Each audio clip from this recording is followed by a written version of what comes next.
Welcome to Inspired Talks. I'm Janelle and this is Lorena, and our new guest Guys, today is Andrew Eng. And I've had the pleasure of working with Andrew on stage as a dancer, but now we're kind of in the healing space, and it's kind of nice to have someone else that's also in that space. So, a little bit of background on Andrew. He is an acupuncturist and self healing instructor. He dreams of a world where people know how to heal themselves and the people around them. He has a very extensive background in martial arts, and he has also been a street dancer and has helped his own healing system for people um, of all types. So he's developed that and their athletic abilities. So if you have, any healing uh, things that you need to do in your body, he can help you heal yourself. That help kind of lead you into that journey. And so it's called the self-healing revolution, as he says. And he likes to empower the people with his knowledge of self-healing. So self-healing, we can all heal ourselves, right?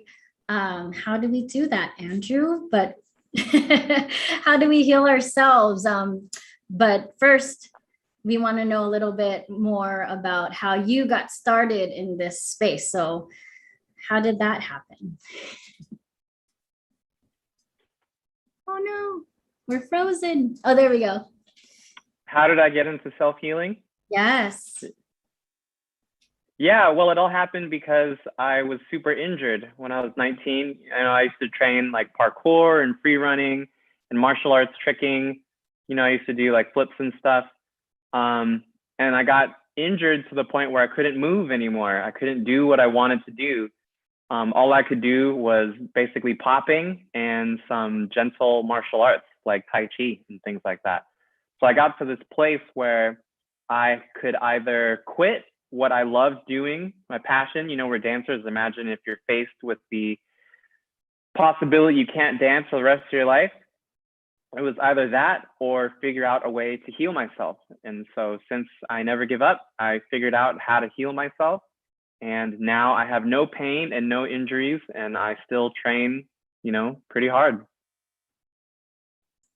That's awesome. I can relate to that because there was a point right when I had my neck injury and I had pulled out my neck, and then I was like watching some of your videos. I'm like, what is Andrew up to?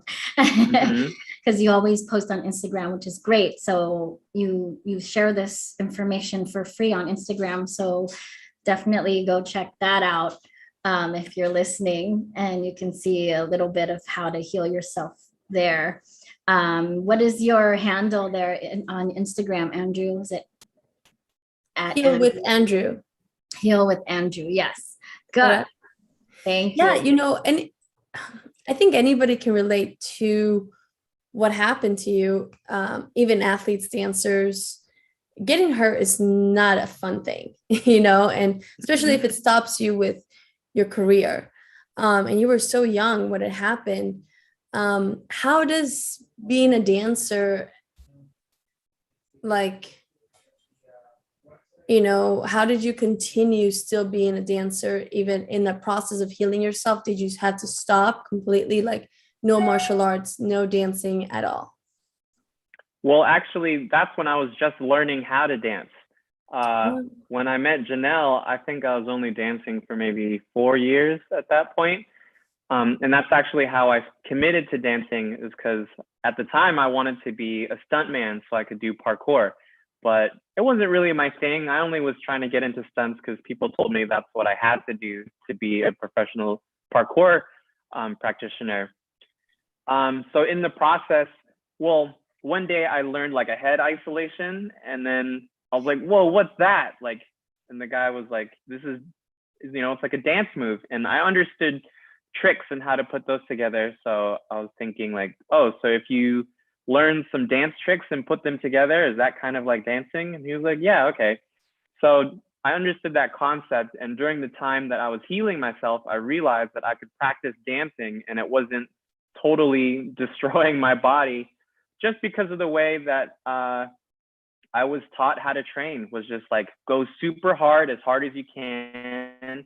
And anytime you have an injury or pain, just push through the pain or work around the injury. And I was like, okay. And I kept doing that till it just didn't work anymore. And I've come to realize it's an unsustainable method of training. And I get that people become world champions with this methodology of just getting surgery and then training more to get it back. But in terms of longevity, you know, we often think like, oh, what's going to happen in the next 5 or 10 years? But what about the next 30, 40, 50 years? And I treat a lot of patients in their 60s, 70s, and 80s. And I see what happens when you don't take care of your body.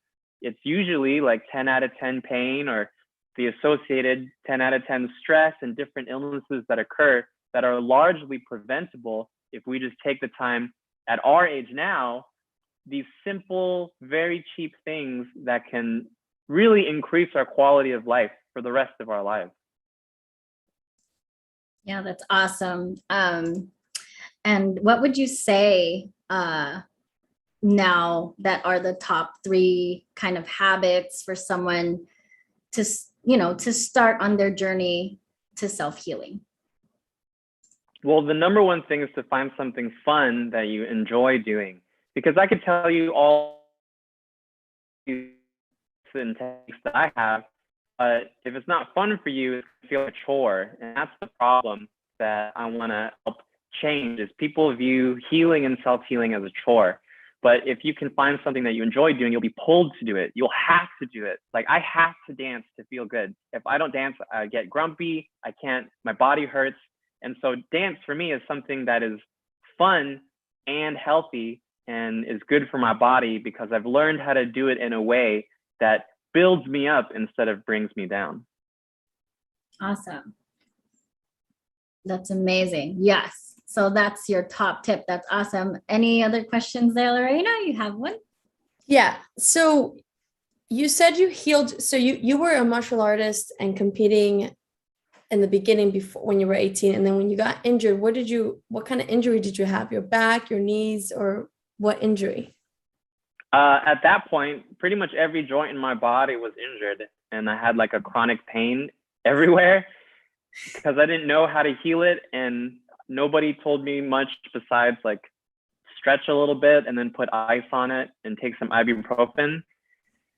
And so the really big one that stopped me was a knee injury, where like if I tried to bend my knee past a certain point, I would get a really sharp pain on the inside of my knee, and my leg would buckle. So like I couldn't skip a step walking upstairs. I always had to be super careful and like, you know, kind of hobbling around. My left wrist was always in chronic pain. I couldn't put any pressure on it. My neck was so tight that when I'd try to fall asleep at night, like I would get like a twinge and wake up. There's a lot of people who can't sleep at night because of pain. And these are just 3, I pretty much injured everything. And so at the time I was training with these like legendary martial arts trickers. And I always remember this moment when Daniel Graham was like, "Hey, Andrew, you want to come train?" And I was like, I can't. I really want to, but I just can't. I know if I keep going, my knee is just gonna like bust completely. So I had to like put aside the hard training, stuff that really requires a lot of power, and just did like the gentle foundational training. And then now later on, I can do those tricks without pain and without having to limit my range of motion. So imagine people who have to compensate for injuries or pain, like, oh, I used to do this thing, but I don't anymore because of this kind of pain. Imagine how people's styles could develop without those limitations. And it may take a little bit longer, but it's like a long-term game. Just like life is a long-term game.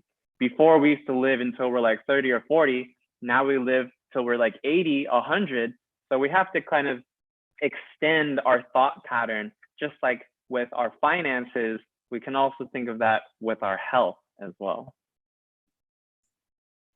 Yeah, agreed. And I think that's why Lorena and I really vibe with you and with anyone in the healing space, because we do Pilates, and Pilates is is that too.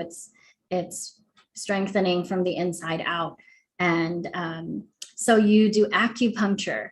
Was it that you discovered acupuncture and started doing it for your knee and your wrist and all the things, or like how did you get into acupuncture? It sort of started with the whole injury thing. That started with my knee hurt, and then my friend told me about this massage person, and the way that guy did it hurt a lot, but it helped. And I was like, okay, it really sucks to go get a treatment, but it feels better. And that's when I realized that you can go somewhere and someone can heal you. Before that, I didn't know that was a thing. And so eventually, when I realized that I didn't want to dance professionally anymore because it was tiring at the time, and I wasn't as good at dancing, so I had to rely on tricks, and I didn't want to do tricks anymore. And so I thought, like, well, what can I do? Maybe I can help other people, since I learned how to heal myself. Maybe if I go to massage school, I can help other people. So I went to massage school, specializing in deep tissue and kinesiology. And after I built a massage practice, I was like, dang, this is really tiring too. I can't do this forever, like when I'm 80 or 90 years old. So I was looking around. I wanted to go back to school for some, my bachelor's at the time. But then I found that with acupuncture school, it was a master's program and you didn't need your bachelor's. You just needed 2 years of college. So I was like, okay, I can skip a step and go straight to acupuncture. So I actually hadn't ever gotten an acupuncture treatment until I had already enrolled in school. But I got a treatment for my knee in the school clinic. And afterwards, I got up off the table and like did a squat to test it. And I just heard and felt all the ligaments around my knee go like, pop! Like there was an audible pop. And then I was like, what? Like, it feels better. And then that was like the last part of my knee healing, of that chronic pain feeling. Because when I first went to school, I couldn't walk up the stairs comfortably. But after some acupuncture treatments, it really helped me get those last couple steps, those last like 20%, to be able to utilize my knees to their full capacity. Wow, that's amazing. It's amazing. I've done acupuncture as well for my neck and my healing journey. I also had some sciatic issues, just as a dancer. But yeah, that's crazy that you had that pop that just, right after that. That's really some healing stuff. And did you, yeah, like this is amazing. Like, I think for you as a professional, what do you recommend? Because I know a lot of our listeners and a lot of our viewers are dancers or athletes. We interview a lot of martial artists. Mm-hmm. Yeah, lately. What is, as you, because I know you have a healing academy and a place that people can follow you. And what do you recommend? How many times, sorry, my question, how many times do you recommend somebody to get a massage or a treatment, a month or a week? Like, is it too much, too dangerous, or once a week or once a month? What is like the average? Well, I think any healing is better than no healing. That's number one. Is oftentimes, at least for myself, I was scared to spend the money to go find a good healer, because you don't know if they're good, and you just like a good healer is going to cost some money, but it's really investing. So just like, we have no problem investing money for our future. It's really important, and also just as beneficial, if not more, to invest in our health. But in terms of frequency of getting treatments at the clinic, depending on the severity of the condition, it could either be like once a week or once every 2 weeks, or once a month for like maintenance. I've noticed that every 2 weeks, I sort of hit this weird barrier, where like I'm treating a lot of patients and I'm taking on a lot of energy and training and doing all this stuff. But then after a treatment, like I feel aligned and everything is like put together. So I think 1 to 2 weeks is a good ideal schedule. I know that's kind of a lot, but it's like, imagine if you've gone your whole life without getting treatments, which many people have. Then I think it's good to be more frequent. But then once you get to the place where you're feeling good and you don't have like a buildup of all this stuff, then you can taper off and do less frequent. And the problem is then people sometimes feel, oh, does that mean I'm going to have to spend money every week for the rest of my life? Well, that's where the self-healing comes in.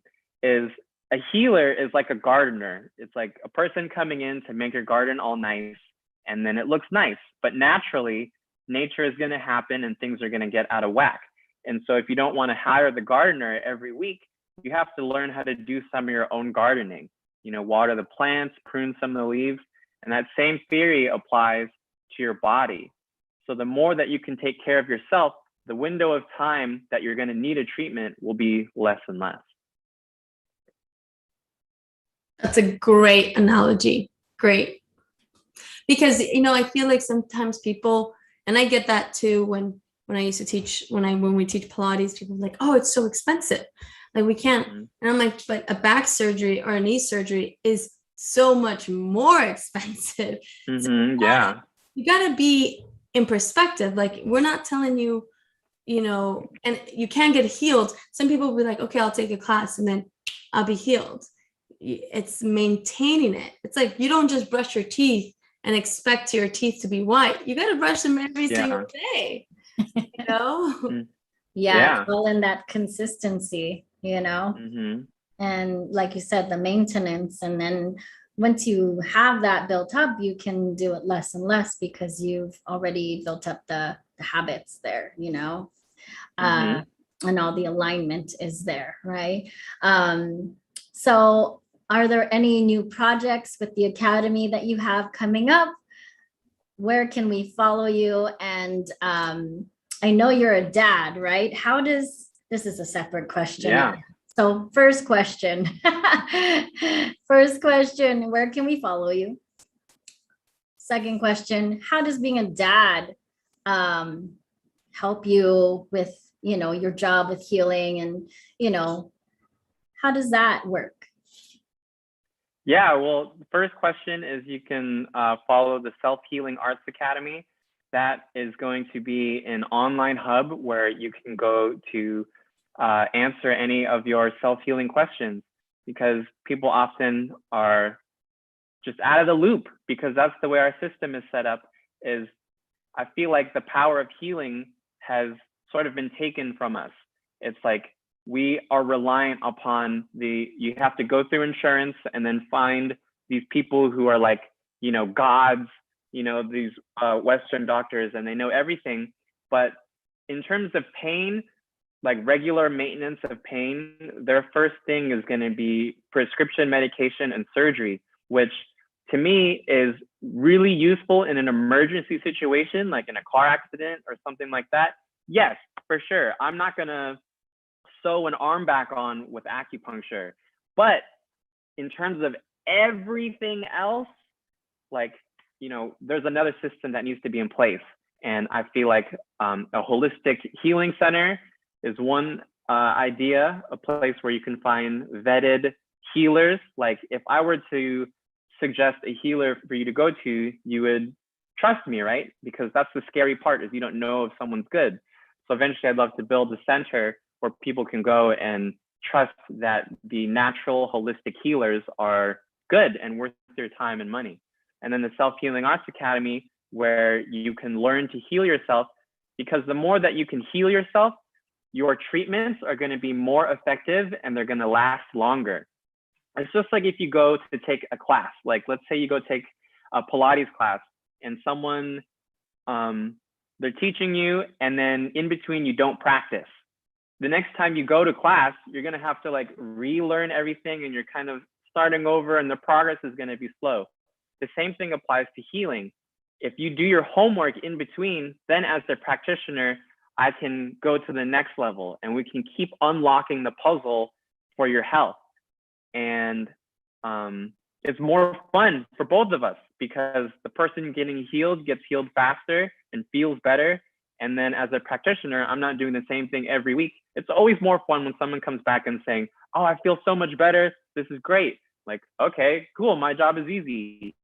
But when someone comes back and says, you know, I feel the same, and it's like, well, did you practice any of the things I taught you? You know, and so it's better for everyone if we practice in between. And then as in terms of being a father, that was definitely a challenge because I used to put a ton of time into my self-healing. And then when I had to devote a lot of time to raising like a newborn baby, I had less time for healing. But I found ways to like put things in place because I found that a lot of people are busy, right? We live in a busy era. And so people will often put off their healing because it's busy. So the trick is to incorporate and implement healing into everyday activities. So it doesn't feel like healing is a separate thing that you have to go do. It's just a part of your life. I think it's good to put yourself in a constant state of healing rather than a constant state of stress. And so a common thing is when I was carrying newborn around a lot, my back would hurt. That's because, you know, you're at a weird angle and it hurts a lot. And so I figured out these different ways to heal while laying down.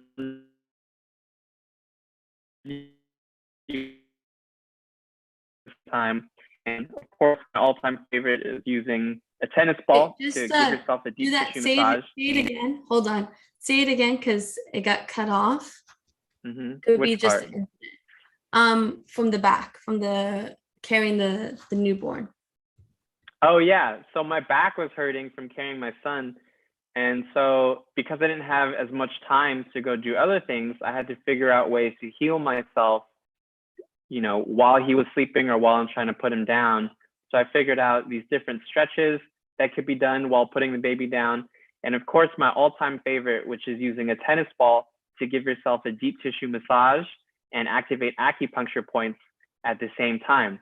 So it's really lessening the amount of excuses, really, because it sounds a little bit harsh, but really healing is so important and so necessary that we need to look for reasons to do it and like finding solutions rather than always having excuses of why we can't do it. Yes, agreed. I am there with you. I work in a chiropractor's office, so I deal with a lot of injuries. People come in there with, you know, from car accidents and everything. So we have to kind of retrain the body, right? And have those functional movements, just like what you were talking about, like, you know, learning how to pick up your baby in a correct, you know, posture, you know, using the muscles that you know, like firing the muscles that you need to fire, not bending over, hunching your back, things like that, that can help, you know, hurt yourself.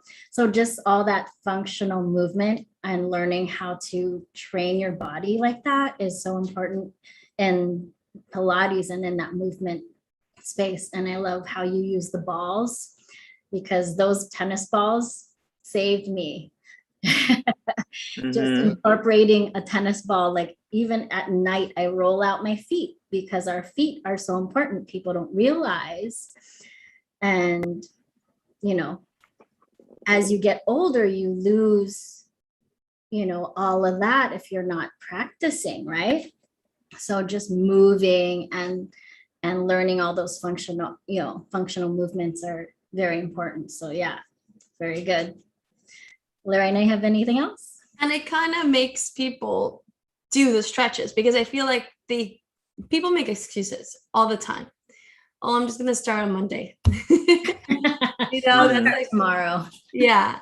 And like you said, I have to practice what I preach, and I preach healing, and I have a newborn. I'm a new dad, but I'm going to still practice. I'm still going to find, 5 minutes or a minute, because I could just imagine with a newborn, you can't really have like the luxury. I'm like, I'm going to go take an hour of a class, you know?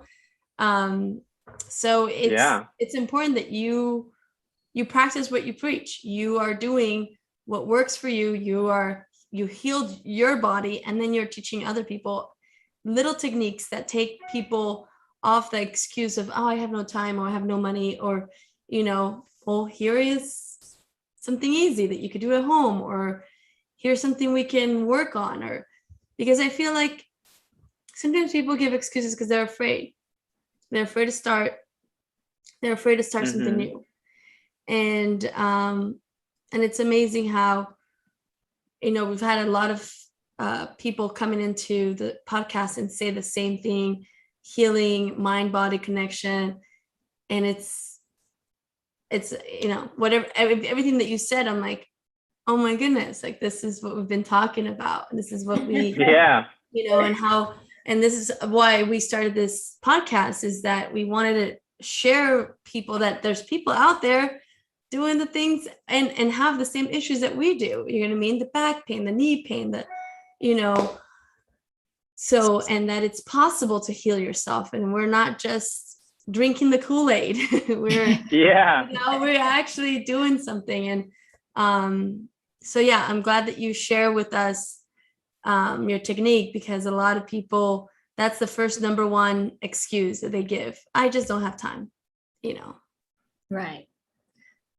We all have the same amount of time, and we all, I feel, should be advocates for our own healing, and just starting with like your 5 minutes of whatever rolling, or, massaging out those, kinks in your calves or whatever, because I see you do these and they are painful, but they release a lot of the fascia, which is very important, and all that. So even just a little bit helps and comes a long way. So thank you, Andrew, for putting that out there. And if you haven't seen it, please follow Andrew, because he has a lot of, great healing. Yeah, right there. It's Heal with Andrew. Yeah. And he also has at Self-Healing Arts Academy. Please follow him. Any last words? We do have our fast 5 questions, right, Lorena? Yes. Oh, I you have one more question? My friend, this is somebody this weekend I had, we were just talking about acupuncture. I can't say that word. Acupuncture. Acupuncture. Yeah. Is it true that it helps with fertility? Like, I can't say that word either. Fertility. Yeah. Fertility. Yeah, of course. Yeah, that's a huge part of acupuncture and Chinese medicine. Part of it is the acupuncture, and the other part is the herbs. So sometimes the reason why it may be difficult to get pregnant is like different imbalances in the body, and we can help bring the body back into balance. And it's like creating the optimal environment for the woman's body to be able to hold and maintain a healthy pregnancy. And a huge one that I'm not a fertility specialist, but what I've seen a lot is stress. The most simple thing people sometimes want to do these really expensive, extreme things to help themselves get pregnant. But what we really have to look at, it's like looking at the easiest thing first, which would be stress. And so acupuncture definitely helps to reduce stress and to just get the body back in alignment. So like if the menstrual cycle is irregular or off, or it's really painful, or there's a lot of clots or different things that show that there's an imbalance, that's also like an indicator for the health of the womb and the reproductive system for making babies too. And so when the body is healthy, then it's going to be a lot easier not only to get pregnant, but through the pregnancy, and also in childbirth, and also recovery after having the baby. And where can we find you? Because I know you're in Los Angeles. We're in Los Angeles too. What where is your location? Yeah, I'm not here anymore. Yeah, I moved up to the Bay Area. So I'm up here now. Me crying, everybody. Oh, tip, I didn't know this. Oh my yeah, goodness. I was like, I'm coming next week. Right. yeah, That's what I wanted to do too. And then I found out he moved. I was like, no. yeah. But you are gonna do this little hub of like, are you doing any plans of online stuff that you can help us or? Yeah, so I'm going to be creating an online course. And so there will be like my tennis ball system. I have like a whole system of how to heal every muscle in the body. Okay. And then that can also combine with like the stretching system I have, and then energy cultivation, and then dancing for building up the body, and martial arts for helping to build up the body. But eventually I'd like to create a platform. Like if you have heard of mindvalley.com, that's a really great platform where it's not just Vishen, the guy who created it, his teachings, but he also has other people who are experts in their field. And so it can be a real community based around self-healing, because right now it's all about either getting healing or going to get surgery, basically. But the world of self-healing is still relatively small. But it's my belief that self-healing should be a huge part of our lives because it's so important, and so many problems can be avoided just with these simple techniques. For example, you guys are in LA, and what's a big part of LA is driving in traffic. Correct. So that's a very common situation. We're getting more stressed and more tense. And so a simple solution is you use a ball and put it under your hamstring or your lower back while you're driving. And so when I get into a car, I'm more tight. And then what?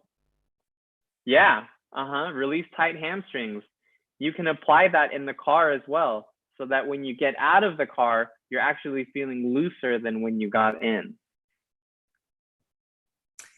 That is okay. Well, we're gonna have to stay in touch. Definitely, because when you do your program, we will love to promote your program in our, with everybody that we know, even us, to use it. This is great. I know, because you guys you're in the Bay Area. So if people are listening to us in the Bay Area, look him up, because or maybe we'll take a road trip, Janelle. Yeah, hey, you never know. We can come by and see Andrew and see him in action. We'd love that. It's not that far away. We just gotta, make the plans, Okay, so let's do our 5 questions.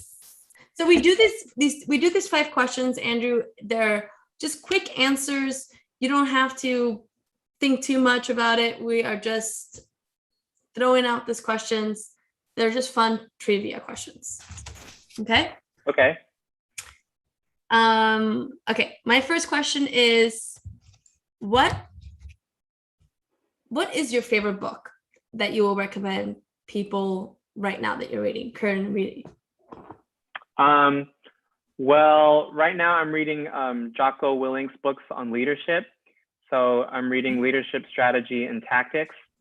That's part of a 3-part series, sort of. The first one is Extreme Ownership, and the second one is The Dichotomy of Leadership. And this really helped me a lot, not only learn how to step into a leadership role as I aim to build this vision and this company, but also how to be a good follower and how to be a leader as a follower. And it really deals a lot with,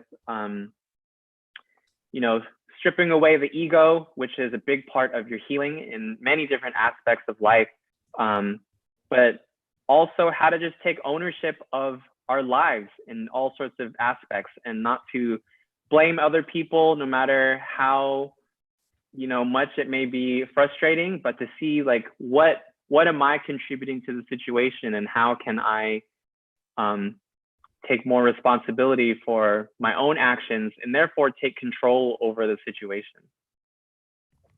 And you said that the writer is it by who?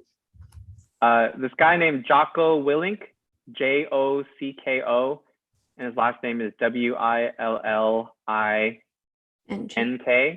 Oh, NK. Perfect. He was like a former Navy SEAL, and he and his partner Leif Babin,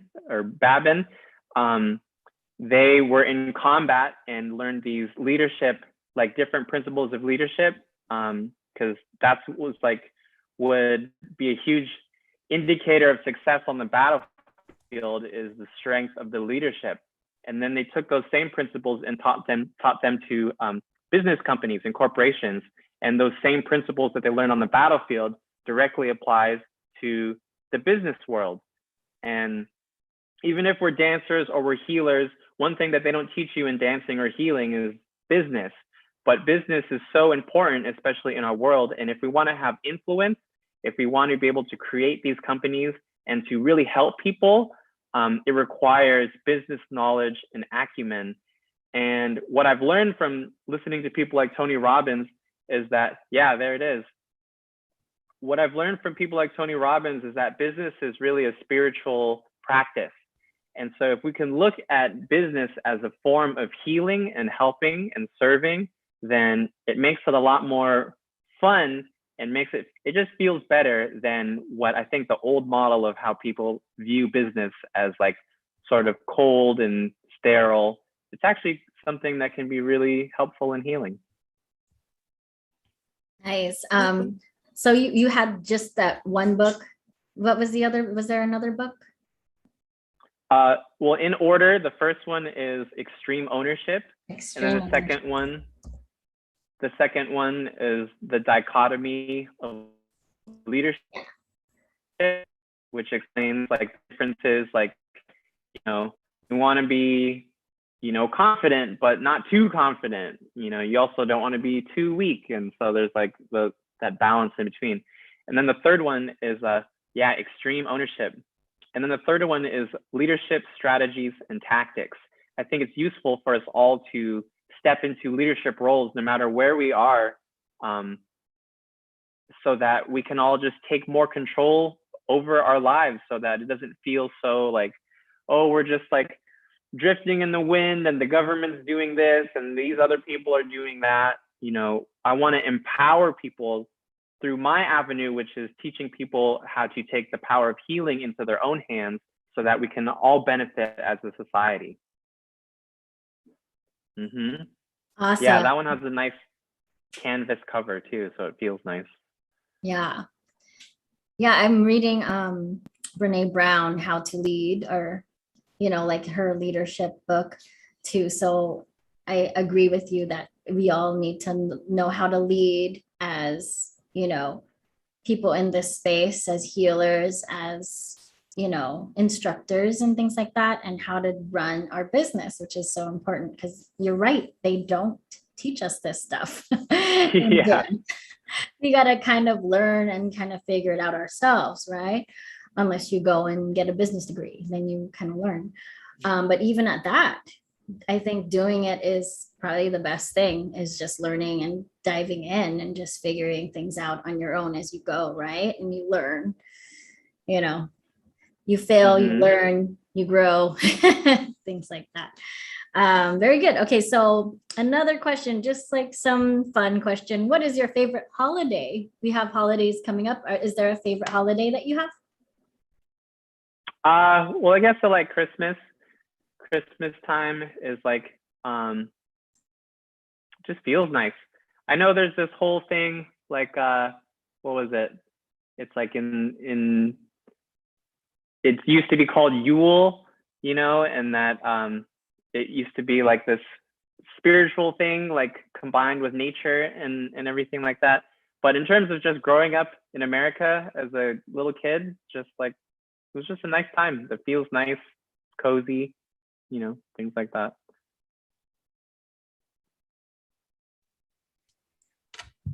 Okay, what is your favorite meal? My favorite meal? Or like food? Food? I really like salmon, which is also, I've been taking this course from Jim Quick, Super Brain. Yeah. Yeah, that course I'm is literally awesome. reading that also. Yay. Yeah, and I like salmon is one of the brain foods that he recommends as top 10 brain foods that if you take the course, you'll be able to memorize the top 10 brain foods super quickly. Okay, let's see. What do you do in your downtime when you're not I'm healing? healing myself. Well, one, Right. of course, healing, but I love training, dancing or martial arts, or hanging out with my family, and really pushing to build this vision of the future. And that's what I think is a nice alignment there, is like my career and business goals also happens to be what I love doing the most.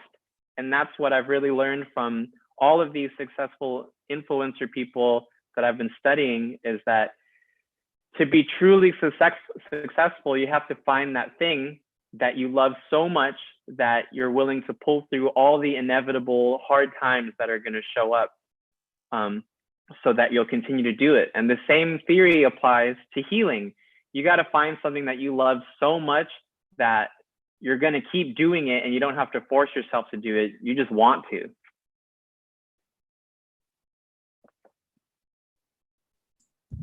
Yeah, so it doesn't make like a chore. It doesn't seem like a chore. Okay, I like that. Okay, so this is the last question, right, Janelle? Mm-hmm. Okay. If you could live anywhere around the world, where would you want to live? I would definitely want to go back to Japan, just because that was really awesome. And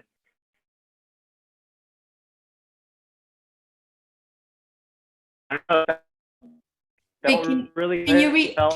home in Wait, some way. Andrew, sorry. Can you repeat your question? So sorry. Your answer. Yeah, it's okay. Yeah, I would love to go back to Japan, just because I really felt home there. I'm Chinese, but when I went to Japan, it was just something that felt really good there. And I went there 10 years ago. I can't wait to go back. Yay, thank you so much, Andrew. Yeah, thank you for your time. We learned so much, and we can't wait. When you were done with your online program, you got to talk to us again, right, Janelle? Yes. Yeah, for sure.